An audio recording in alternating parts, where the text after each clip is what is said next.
This video is going to show the new experience that Teams has in the Windows app.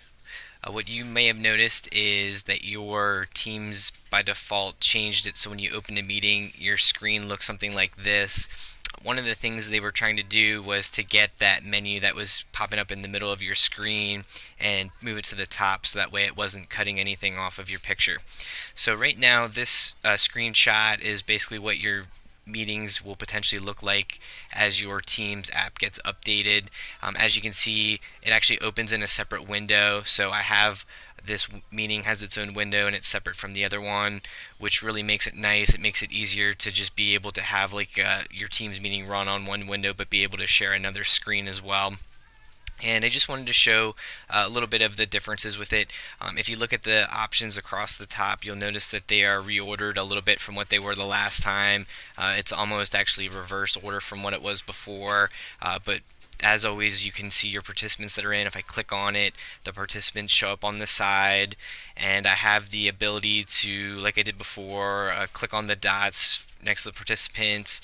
I can go in and manage my permissions where I can make my students the attendees, and I can change other settings as well.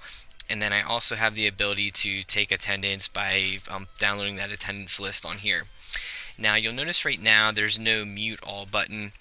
One thing we noticed as we were looking at this is that if all of the microphones are already muted, then that mute button goes away. But if I have a student who is unmuted, as soon as they become unmuted, all of it is showing up here for the mute all.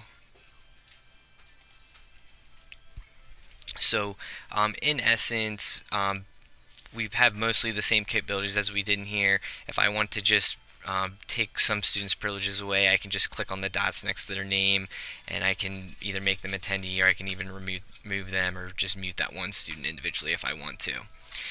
As always, the chat pops up on the side. You still have this ability to raise your hand the same way. The three dots, the only thing that really got moved from this area is the end meeting button is no longer listed here. You won't see it here anymore. So that moved, and I'll show that quickly. Your other spots here, the camera and the microphone are still the same, and your ability to share the screen, now instead of having a checkbox, they have a little toggle window, which basically is the same thing as they had before. And then, as I said, the leave meeting button is now, if you click the little arrow next to the phone icon, now it just shows up as its own button here.